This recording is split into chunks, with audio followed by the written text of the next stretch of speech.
Assalamualaikum warahmatullahi wabarakatuh. Alhamdulillahilladzi arsala rasulahu bil huda wa dinil haqq liyuzhirahu 'ala dini kullih wa kafa billahi syahida. Asyhadu an la ilaha illallah wahdahu la syarikalah wa asyhadu anna Muhammadan abduhu wa rasuluh la nabiyya ba'dah. Allahumma shalli ala Muhammad wa ala ali Muhammad kama shallaita ala Ibrahim wa ali Ibrahim innaka Hamidum Majid. Allahumma barik ala Muhammad wa ala ali Muhammad kama barakta ala Ibrahim wa ali Ibrahim innaka Hamidum Majid. Wa qala Allah ta'ala a'udzu billahi minasyaitonir rajim.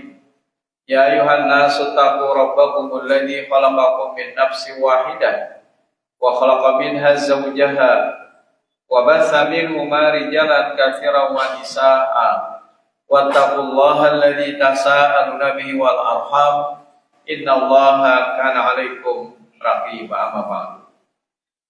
Bapak-bapak, ibu-ibu, hadir wal hadirat jamaah salat maghrib Masjid At-Taqwa rahimani wa rahimakumullah.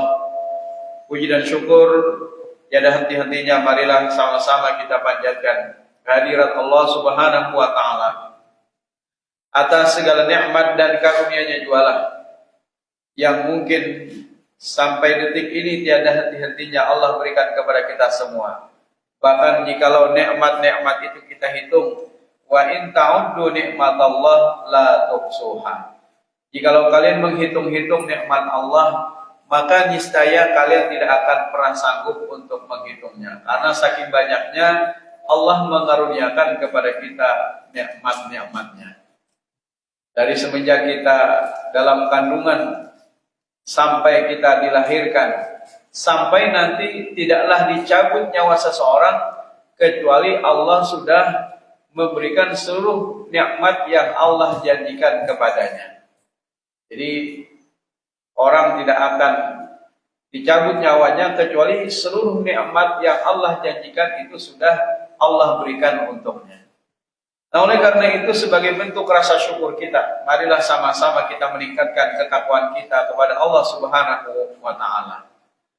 Salawat dan salam semoga senantiasa tercurah kepada Nabi kita Muhammad sallallahu alaihi wasallam beserta keluarga, para sahabat, tabi'in serta pengikut beliau yang senantiasa istiqamah menjalankan sunnah-sunnah makbulahnya hingga akhir zaman. Pada malam hari ini kita sudah memasuki tanggal 25 Dzulqa'dah. Tadi siang 24, malam hari ini berarti 25. Berarti tidak berapa lama lagi kita akan merayakan Idul Adha. Apa itu Idul Adha? Yauma tudahuna, hari kalian menyembelih hewan kurban. Nah, Bapak Ibu sekalian yang dirahmati Allah, bahkan bulan Dzulqa'dah ini adalah salah satu di antara beberapa bulan-bulan haram. Jadi Allah telah menegaskan di dalam firman-Nya surah At-Taubah ayat 36, Inna iddatasyuhur indallah ithna asyara syahran. Sesungguhnya bilangan bulan di sisi Allah itu ada 12 bulan. Fi kitabillah, sebagaimana yang ada dalam ketetapan Allah. Yauma khalaqas samawati wal ard, pada saat Allah menciptakan langit dan bumi. Minha arba'atun hurum, di antara 12 bulan itu ada 4 bulan haram. Jadi 4 bulan haram. Dan ini juga ditegaskan dalam beberapa hadis-hadis Nabi Shallallahu Alaihi Wasallam. Salah satunya dalam hadis yang diriwayatkan oleh Abu Bakar. Bukan Abu Bakar lah, kalau Abu Bakar itu sahabat, seorang sahabat yang terdekat Nabi. Ini Abu Bakar. An Abi Bakar radhiyallahu anhu, hadis Nabi sallallahu alaihi wasallam qala, dari Abu Bakar, dari Nabi sallallahu alaihi wasallam qala, beliau pernah bersabda, inna zaman qad istadara, sesungguhnya zaman itu atau waktu itu selalu berputar. Kahayati yauma khalaqallahu samawati wal ardh, sebagaimana Allah menciptakan langit dan bumi. As-sanah, 1 tahun itu jar Nabi, 12 syahran, ada 12 bulan. Arba'atun hurum, di antara 12 bulan itu kata Nabi ada 4 bulan haram. 4 bulan haram, Pak. Sama tadi dalam Al-Quran surah At-Taubah ayat 36 Allah juga menegaskan ada 4 bulan haram. Salasun mutawaliyat, ada 3 bulan yang bergandengan, berurutan. Apa itu? Dzulqa'dah wa Dzulhijjah wal Muharram, yaitu bulan Dzulqa'dah, bulan ini, kemudian bulan Dzulhijjah, bulan depan, wal Muharram, bulan depannya lagi. Yang satu lagi adalah wa Rajabun, yaitu bulan Rajab. Bulan Rajab itu mudhar alladzi baina Jumada wa Sya'ban, terletak di antara Jumadil akhir maksudnya. Jumadil akhir dan juga bulan Sya'ban. Disitulah ada bulan Rajab. Jadi bulan Rajab itu salah satu bulan haram juga, walaupun dia terpisah dari 3 bulan haram lainnya. Hadis riwayat muttafaq alaih atau Bukhari dan Muslim. Ada apa dengan bulan haram? Bulan haram adalah Allah menjadikannya sebagai bulan-bulan pilihannya. Bulan-bulan yang Allah memuliakannya. Bulan-bulan yang di situ Allah juga menjaga kesuciannya atau kehormatannya. Dan menjadikan barang siapa yang melakukan perbuatan amal-amal soleh, maka niscaya amal solehnya lebih besar dibandingkan bulan lainnya. Begitu juga sebaliknya, kalau seseorang melakukan perbuatan dosa, maka dosanya lebih besar dibandingkan bulan lainnya. Hati-hati nih Pak, bulan haram ini kita hati-hati melakukan perbuatan-perbuatan dosa, karena dosanya lebih besar kalau kita melakukan di bulan-bulan haram ini. Bangsa Arab aja Pak, padahal mereka adalah dikenal sebagai bangsa Arab jahiliyah. Jahiliyah itu artinya berada dalam kebodohan, Pak. Karena mereka dikisahkan mengubur anak perempuan hidup-hidup. Nah, itu jahiliyahnya bangsa Arab dulu sebelum Islam datang. Tetapi ketika bulan haram tiba, maka mereka tidak ada seorang pun yang berani untuk melanggar. Misalnya apa? Mereka menahan diri untuk melakukan peperangan. Jadi tidak ada yang berani melanggar bulan haram. Karena arti bulan Dzulqa'dah itu adalah penguasa gencatan senjata. Jadi Allah yang memiliki bulan itu. Siapa yang berani melanggar bulan haram, maka berarti melanggar bulan-bulan Allah yang dimuliakan. Namun di wadah kita kadang-kadang terjadi perkelahian di bulan-bulan ini. Bahkan kemarin di berita ada pembunuhan dan segala macamnya. Sebabal-babal orang Arab jahiliyah saja, mereka tidak ada yang berani melanggar bulan haram, baik itu perkelahian atau juga pertumbuhan darah lainnya dengan peperangan, tidak ada yang berani. Tetapi kita saat ini tidak lagi memperdulikan bulan-bulan haram. Ini hati-hati, bulan haram ini adalah bulan yang diagungkan, dimuliakan oleh Allah. Tetapi memang tidak bisa mengalahkan bulan Ramadan. Jadi tetap saja Ramadan itu bulan yang lebih utama, karena di dalamnya ada diturunkan Al-Quran, karena di dalamnya ada malam kemuliaan yang disebut dengan Lailatul Qadar. Bahkan apabila seseorang melakukan amal-amal soleh, maka pahalanya dilipat gandakan. Dan apabila seseorang melakukan puasa, maka puasanya akan diganjar oleh Allah dengan pahala yang tidak berbatas.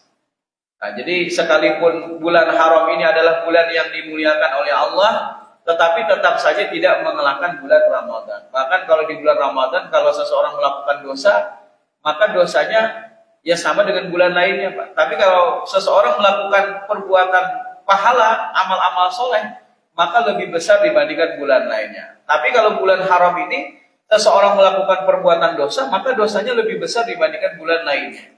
Tapi sebaliknya, jika seseorang melakukan perbuatan kebaikan, maka pahalanya lebih besar dibandingkan bulan lainnya, kecuali bulan Ramadan tadi. Nah, Bapak Ibu sekalian yang dirahmati Allah, sama juga ketika kita mengetahui akan fadilat surah-surah yang ada dalam Al-Quran. Sesungguhnya Allah menurunkan firman-Nya, pasti di balik itu ada fadilat atau kemuliaan. Masing-masing surah itu punya kemuliaan. Maka itu kita tidak bisa hanya membaca satu surah saja, itu yang dibaca. Kalau bisa kita membaca secara keseluruhan surah-surah yang ada di dalam Al-Quran. Jadi jangan kita mengira misalnya hanya satu surah saja yang Allah muliakan, lalu yang kita baca itu aja setiap minggu. Jangan. Karena masing-masing surah itu juga memiliki fadilat atau juga kemuliaan. Misalnya surah Al-Kahfi dibaca di hari Jumat, ini sangat besar fadilatnya.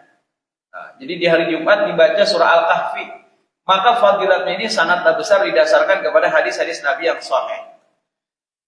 Bahkan barang siapa yang dia menghafal surah Al-Kahfi 10 ayat surah Al-Kahfi, ada yang berpendapat 10 ayat pertama, ada juga yang berpendapat 10 ayat terakhir, maka akan dihindarkan daripada al-fitnah Masihid Dajjal. Jadi fitnah al-Masihid Dajjal akan dihindarkan dari fitnah tersebut kalau seseorang menghafalnya. Termasuk baik di hari Jumat itu amalkan. Waktu Jumat itu kan panjang, baik itu di waktu malamnya atau di waktu paginya. Maka manfaatkanlah untuk membaca surah Al-Kahfi. Kemudian surah apa lagi yang mulia, yang memiliki fadilat? Surah Al-Mulk. Ini juga memiliki fadilat.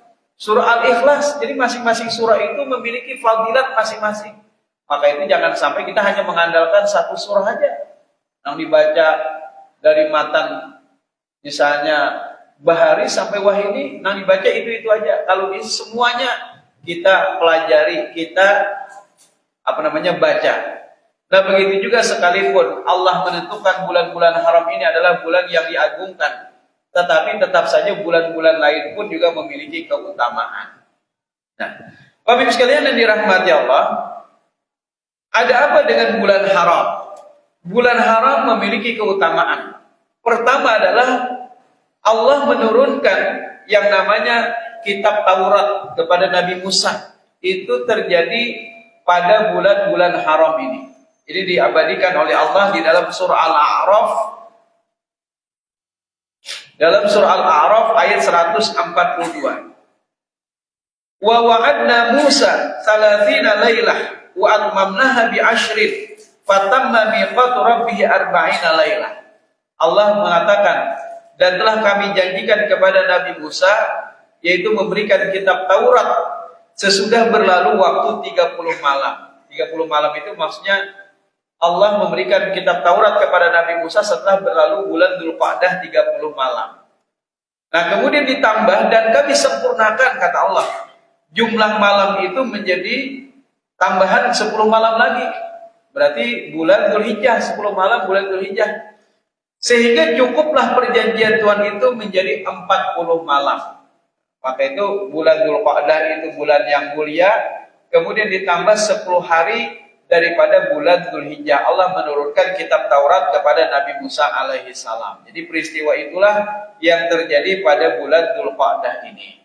Nah, maka itu kita memuliakan bulan haram ini.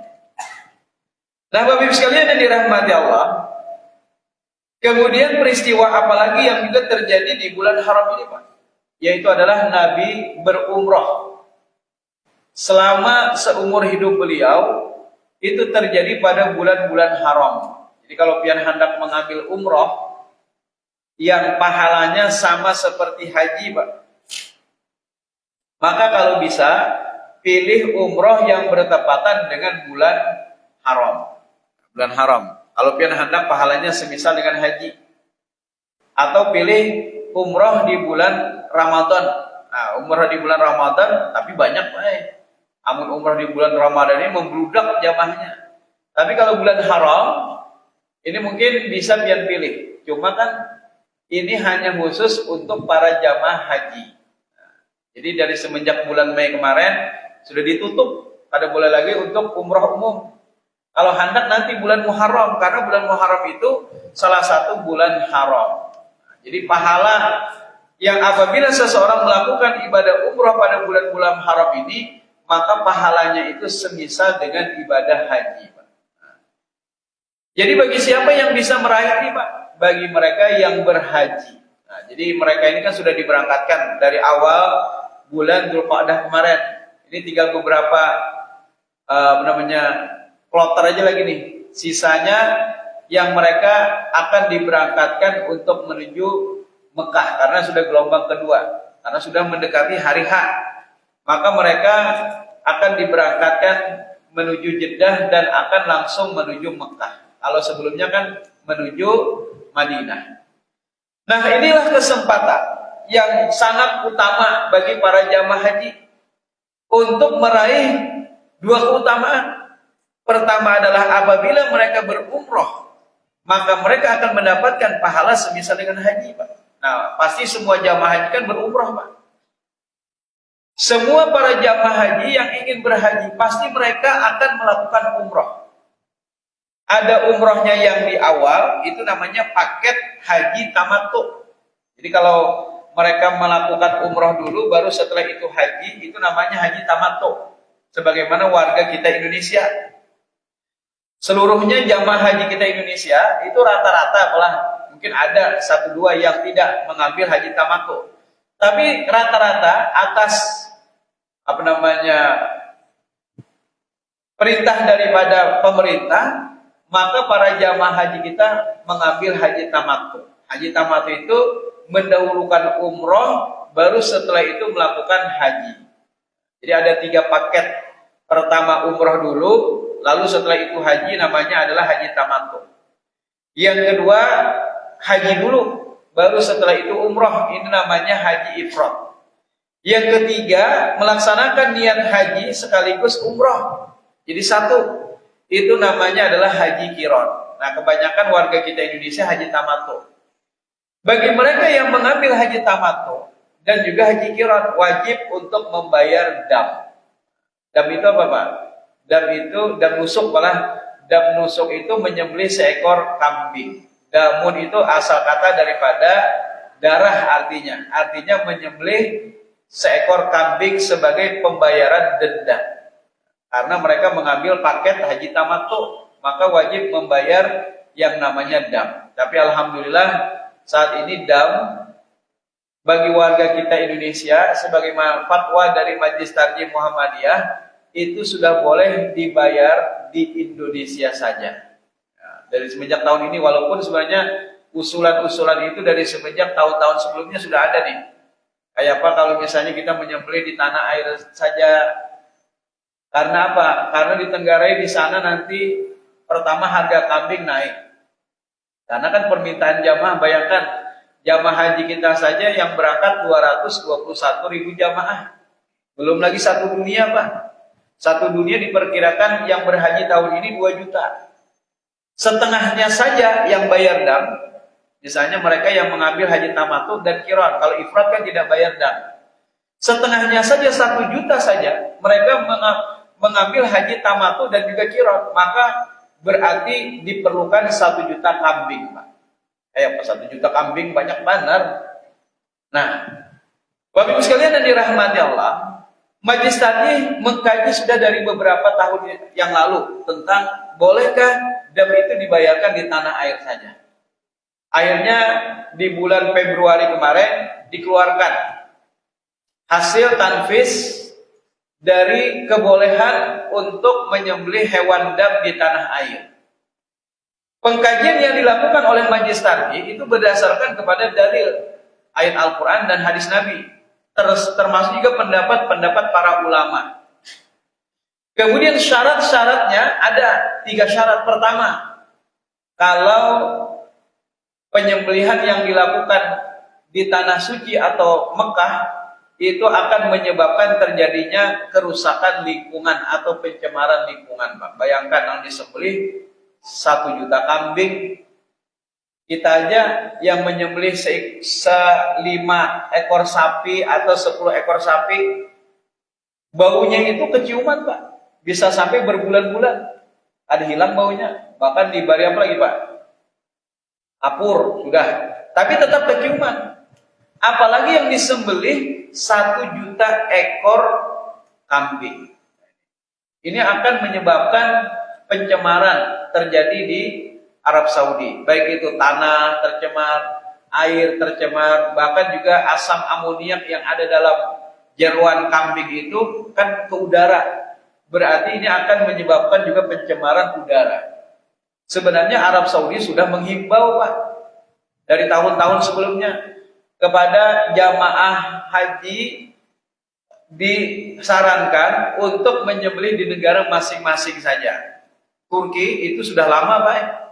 Turki dari semenjak 2015, Turki sudah menyuruh warganya untuk menyembelih di tanah airnya saja. Jadi Turki dari semenjak tahun 2015, kalau Indonesia belum berani lagi. Nah, alhamdulillah Majelis Tarjih sudah mengeluarkan fatwa tahun ini bahwa penyembelihan itu sudah boleh dilakukan berdasarkan kajian-kajian Majelis Tarjih. Nah, negara mana lagi Pak yang mereka sudah menyembelih di negara masing-masing? Ada beberapa negara selain daripada Turki, misalnya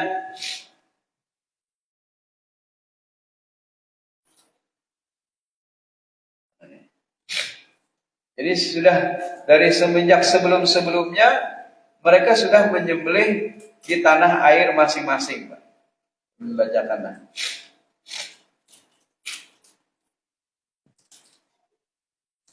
Kemarin itu sempat terbaca terkait dengan negara-negara yang sudah menyembelih di tanah air. Ada sebagian negara yang juga menyembelih di tanah air, kemudian hasil penyembelihan itu dibawa untuk dihadiahkan kepada kaum muslimin yang ada di tanah Palestina. Ini ada juga sebagian negara yang melakukan demikian. Nah, Bapak Ibu sekalian yang dirahmati Allah, jadi fatwa Majelis Tarjih ini alhamdulillah membolehkan sudah. Syaratnya tadi pertama, kalau terjadi kerusakan lingkungan. Syarat yang kedua, Pak, aspek manfaat. Aspek manfaat dari kambing yang disembelih. Kalau seandainya disembelih di sana, terkadang terbuang sia-sia, Pak. Nah, ada jamaah haji yang menyatakan kami dahulu tuh menyembelihnya di atas gunungnya. Timbang menyembelih, Pak, sekalinya dibiarkan aja. Kambingnya tadi ditinggalkan, kada diapa-apai, Pak. Ini kan sayang, terbuang sia-sia. Karena saking melimpahnya daging kambing ketika itu, banyak orang yang bayar dam. Lalu banyak mereka yang tidak memanfaatkan kambing itu, dibiarkan begitu saja. Nah, padahal ini tentu akan kehilangan manfaat daripada dam. Padahal dam itu manfaatnya adalah untuk memberi makan. Dahulu kan kita kada kayak wah ini bahari itu nang bahaji, mereka mencari makan sorangan. Terpaksa dari berburu, misalnya wah ini sudah ada catering, Pak. Sudah ada cateringnya. Kalau bahari berburu, kalau bahari itu mereka yang berangkat haji tidak mesti orang-orang kaya, Pak. Maka itu mereka membutuhkan juga akan daging dari dam tersebut. Nah, kalau wah ini semua para jamaah haji dari negara masing-masing sudah mengcatering makanannya. Sehingga kadang-kadang kambing yang disembelih itu tidak bermanfaat. Nah, tidak banyak manfaatnya. Akhirnya apa? Dibuang. Ada sebagian yang terbuang sia-sia. Nah, daripada hal itu terjadi, lebih baik kalau seandainya disembelih di sini dan dimanfaatkan untuk orang-orang fakir miskin di Indonesia. Ini kan lebih maslahat akhirnya. Daripada kambing tadi terbuang sia-sia, lebih baik dimanfaatkan di negara kita. Masih banyak masyarakat kita yang membutuhkan akan protein hewani. Jadi kita ini dianggap negara yang masih mengalami stunting yang tinggi, Pak. Stunting itu kekurangan protein hewani. Maka itu kita kalah tinggi, Pak. Kenapa kita pendek-pendek orangnya? Karena tadi kekurangan protein hewani. Sehingga kalau olahraga bola itu kalah terus, kurang mengkop tinggi bola, kita kada kaum mengkop tinggi karena badan kita lebih rendah dibandingkan orang lain, orang-orang luar. Bukan misalnya, orang jauh sudah, kita terbirit-birit di belakang. Nah, ini jadi lebih baik dan lebih bermanfaat Dam itu kalau seandainya kita distribusikan untuk masyarakat kita sekitarnya. Nah, itu yang kedua. Yang ketiga apa, Pak?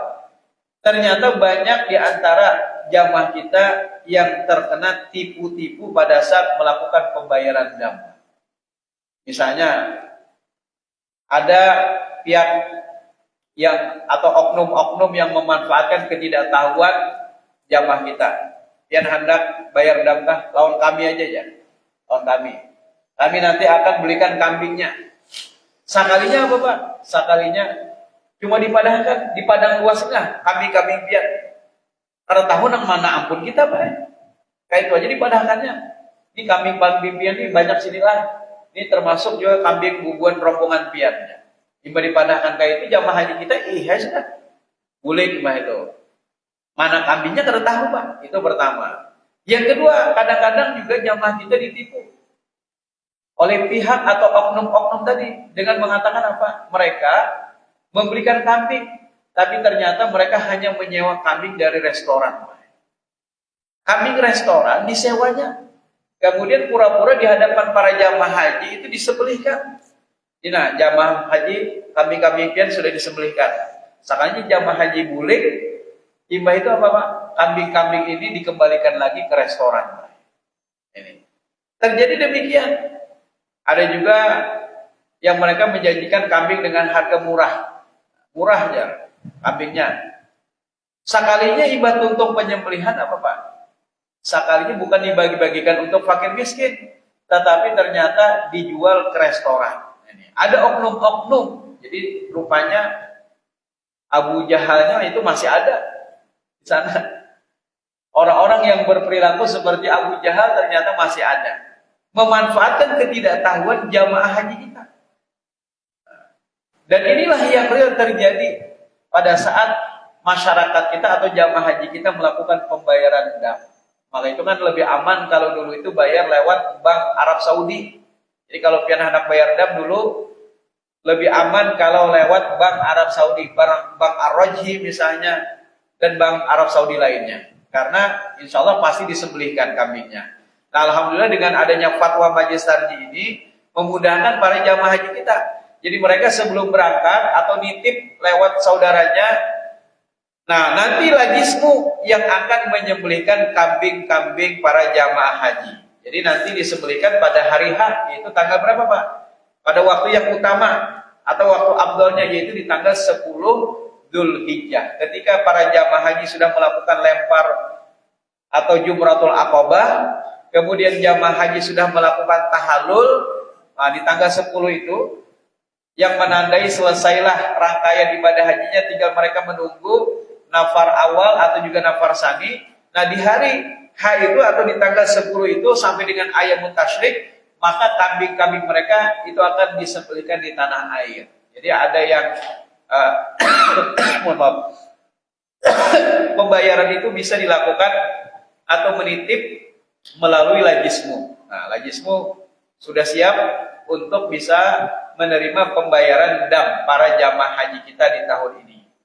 Nah, Bapak Ibu sekalian yang dirahmati Allah, nah oleh karena itu para jamaah haji berkesempatan untuk mendapatkan keutamaan daripada bulan-bulan haram, yaitu adalah mereka bisa melaksanakan ibadah umroh yang pahalanya semisal dengan ibadah haji. Nah, bagi kita yang tidak melaksanakan ibadah haji, apakah juga masih bisa memanfaatkan bulan-bulan haram ini? Masih, Pak.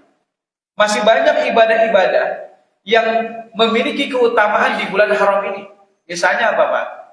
Yaitu adalah melakukan penyembelihan hewan kurban. Nah, jadi bagi pian yang diberikan kelapangan harta, maka berkurbanlah.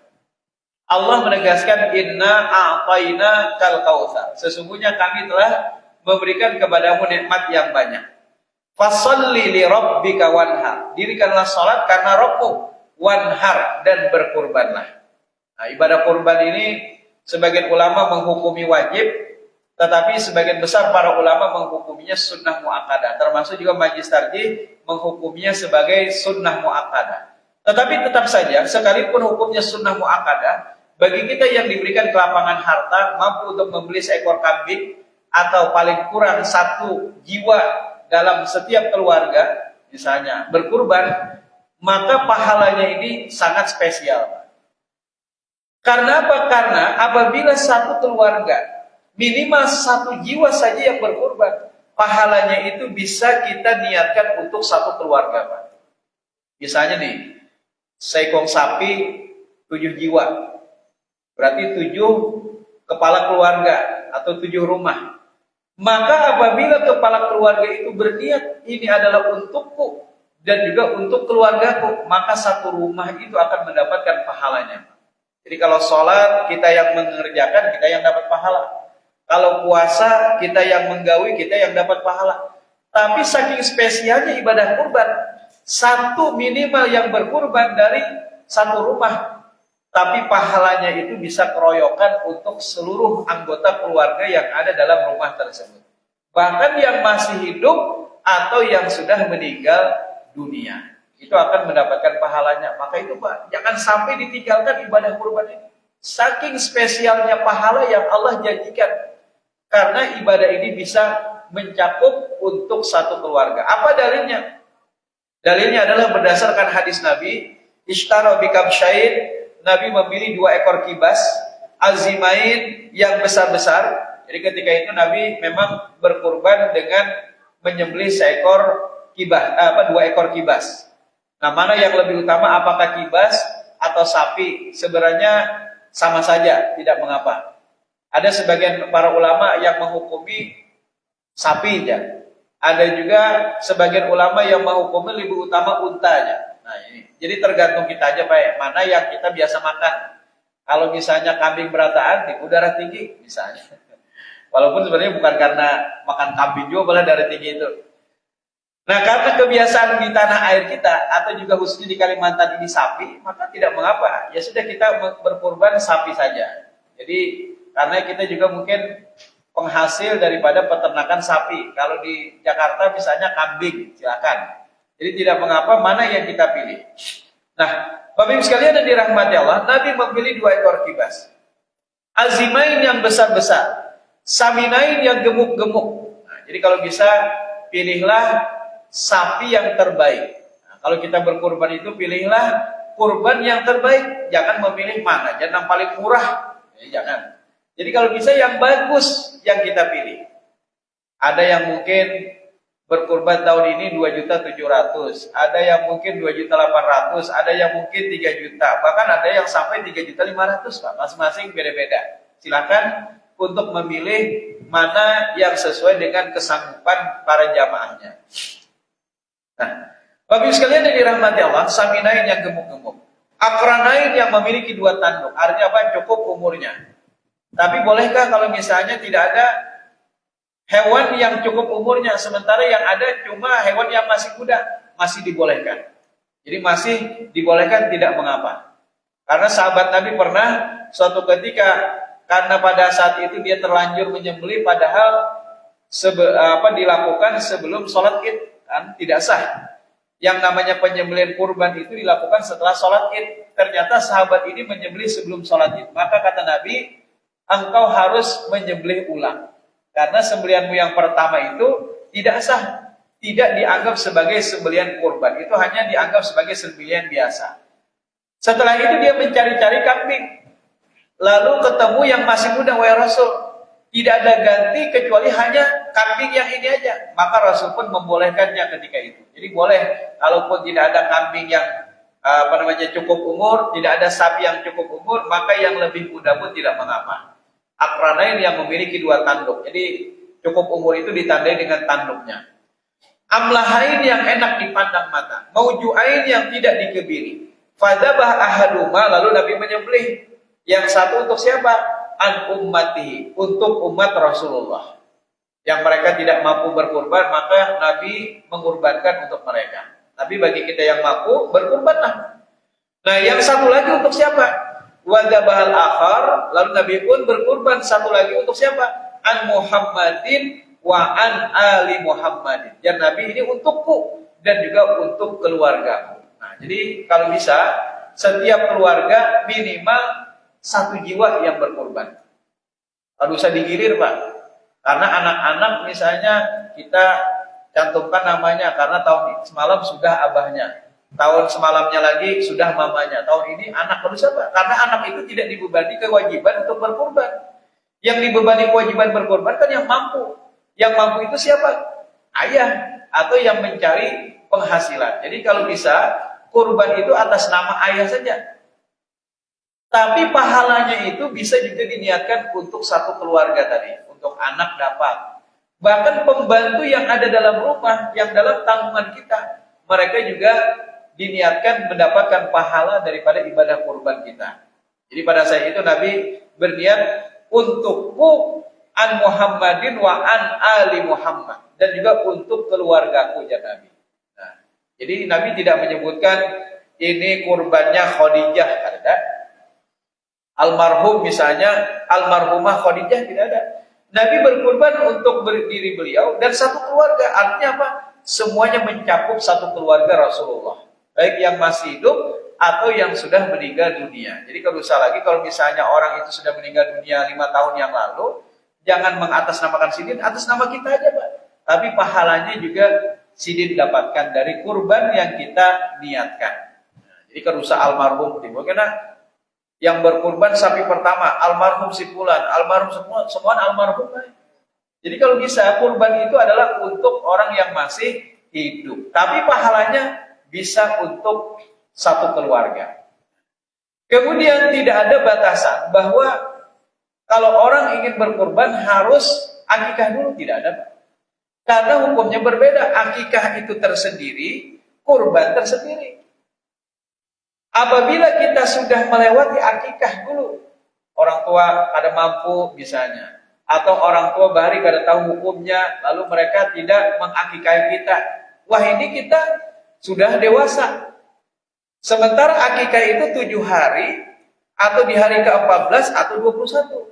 Kalau sudah lewat berarti gugur hukum sunnah tersebut. Jadi hukumnya hanya sunnah muakkadah. Kalau lewat dari hari-hari yang sudah ditentukan itu, apalagi sudah tua sini, terus bisa lagi akikah baik. Sekarang mampu untuk berkurban, maka berkurbanlah. Jadi kurban itu bukan sekali seumur hidup, tapi kalau bisa setiap tahunnya. Tahun semalam mampu, alhamdulillah, kau menukar kambing, kalau menukar sapi misalnya 1 jiwa, maka tahun ini kita mampu lagi, berkurbanlah. Jadi tidak ada persyaratan bahwa orang yang berkurban harus berakikah terlebih dahulu, tidak. Kalaupun dulu tidak berakikah, sekarang kita mampu untuk berkurban, maka laksanakanlah ibadah kurban. Bahkan kalau ada orang menghadiahi kita, datang-datang misalnya, aku beri pian seekor kambing. Nah, hadiah, maka boleh untuk kita kurbankan. Boleh. Atau misalnya arisan kurban, boleh lah Pak? Boleh, silakan. Arisan kurban itu tetap harus mengikuti tuntunan syariat. Al-budnatu li sab'atin, unta itu jangan Nabi untuk 7 orang.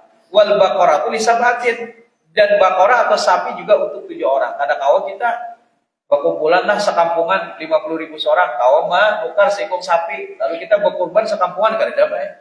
Yang namanya kurban itu untuk 7 orang, sapi untuk 7 orang, kambing sapi dan unta untuk 7 orang, sementara kambing itu untuk 1 orang.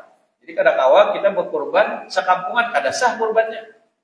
Kalau ingin juga kumpulan dari misalnya sumbangan, tapi tetap saja ketika nanti disembelihkan kurban itu atas nama 7 orang. Jadi jangan atas nama sekampungan. Atau tadi arisan misalnya. Berarti kalau tahun pertama bercabut misalnya, kita kaum menukar dari kumpulan arisan ini seekor sapi. Berarti nanti dicabut siapa nama-nama 7 orang yang berkurban. Tahun depan 7 orang lagi. Tahun depan 7 orang lagi. Jadi setiap tahun sesuai dengan apa yang disyariatkan 7 orang. Kalau misalnya kau menukar 2 ekor sapi berarti 14 orang. Tapi yang sudah dapat jangan buka lah. Ibu sini nimba dapat tahun ini, ada bayar lagi tahun depan, kasihan yang belum dapat. Nah, jadi itu adalah sebagai sarana untuk memudahkan seseorang agar bisa berkurban. Bahkan dengan cara berhutang pun, kalau dia ingin mendapatkan keutamaan dari ibadah kurban, asal hutang itu bukan untuk memberatkan, maka para ulama membolehkan. Misalnya, ya Sidin, wah ini aku belum ada duit tapi insya Allah bulan Agustus ada orang membayar hutang sebanyak 5 juta, ya Sidin. Nah, aku kawalah minjam duit dulu nikah. Nah, Jadi dengan cara berhutang, seandainya memang ada sesuatu yang bisa kita bayar, maka hukumnya diperbolehkan. Tapi kalau misalnya berhutang nekat, ada apa-apa nak kau dibayar, ya kada boleh, Pak.